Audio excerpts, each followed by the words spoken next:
Lorsque les fascistes reviendront, ils auront le parapluie bien roulé sous le bras et le chapeau melon. Voilà ce que déclarait George Orwell après la fin de la Seconde Guerre mondiale. On doit bien convenir que Marine Le Pen ou ses lieutenants, Louis Alliot, Nicolas B, David Racheline, ne sont guère des adeptes des chemises brunes et des croix gammées. Et bien qu'ils ne portent pas non plus de chapeau melon, ils apparaissent comme les figures actuelles d'une forme renouvelée de fascisme, déjà présent au cœur de la société française et plus largement du capitalisme néolibéral, mais attendant son heure et préparant le terrain pour se déployer en tant que pratique du pouvoir.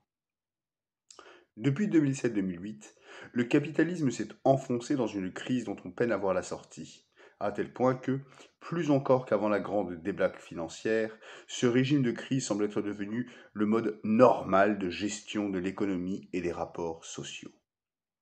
Les libertés politiques et les droits sociaux, conquis par la classe ouvrière et ses organisations depuis 2 siècles, sont rognés par tous les gouvernements qui se succèdent depuis les années 80.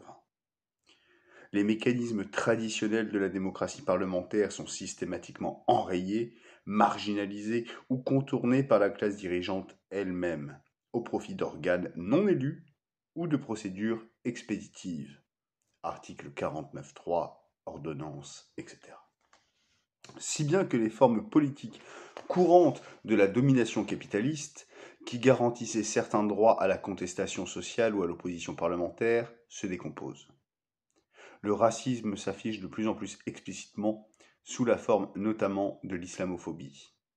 Et des idéologues réactionnaires comme Éric Zemmour n'hésitent plus à justifier les discriminations systémiques dont sont l'objet les immigrés et les descendants d'immigrés extra-européens, tout en réintroduisant l'idée d'un recours possible à la déportation de millions de musulmans.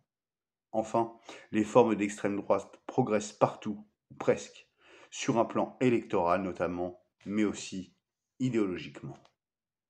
Pourtant, l'hypothèse d'un danger fasciste est souvent évacuée rapidement en raison de son instrumentalisation, depuis plusieurs décennies, par un parti socialiste devenu social-libéral puis libéral-sécuritaire, mais aussi par la droite.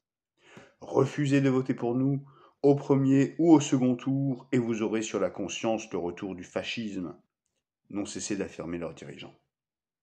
Un tel chantage, combiné à la politique menée par ces partis, n'a pas manqué de banaliser le péril spécifique que représente l'extrême droite. Que vaut un danger si ceux qui l'invoquent et prétendent le conjurer s'emploient aussi manifestement à le faire advenir? Il suffit de comparer la réaction populaire massive lorsque Jean-Marie Le Pen était parvenu au second tour de l'élection présidentielle en 2002 et son absence quasi totale lorsque sa fille a fait de même en 2017, alors même que son score final s'est situé à un niveau beaucoup plus élevé, pour constater la dévaluation de ce pseudo-antifascisme pour soirée électorale. Inévitablement, à mesure que les illusions tombent, la manœuvre du vote utile fonctionne de moins en moins auprès des populations qu'elle se propose d'enrôler. Le PS a longtemps prétendu par ce moyen faire reculer le Front National et maintenir son assise électorale, tout en ayant joué du FN pour diviser la droite. On constatera sans contestation possible qu'il a doublement échoué. Son électorat, comme son corps militant, se sont taris à un point difficilement imaginable il y a en seulement quelques années, tandis que le FN n'a cessé de progresser, même s'il est encore loin de constituer un mouvement de masse. L'instrumentalisation électoraliste de la lutte contre l'extrême droite s'est retournée contre ses promoteurs, du PS, mais aussi de la droite. Les classes populaires et les franges des classes intermédiaires en voie de précarisation aperçoivent aujourd'hui sans peine la combine, visant de manière si évidente à faire oublier une politique soumise, autant qu'il est possible, aux diktats du capital et aux intérêts des classes possédantes. Un renouveau de la lutte antifasciste est de ce fait nécessaire et urgent.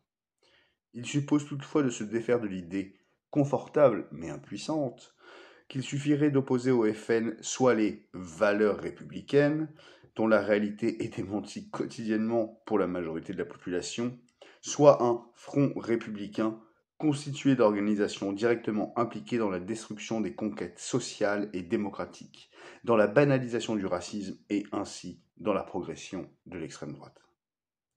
L'antifascisme n'a de chance de succès que s'il renonce à se situer sur un terrain strictement défensif et s'il s'inscrit son action dans la construction, patiente mais déterminée, d'un mouvement capable de mettre fin aux politiques néolibérales, autoritaires et racistes, de stopper le cycle d'appauvrissement qui affecte les classes populaires et d'engager une rupture avec l'organisation capitaliste de la production, des échanges et de la vie. Hugo Paletta, la possibilité du fascisme.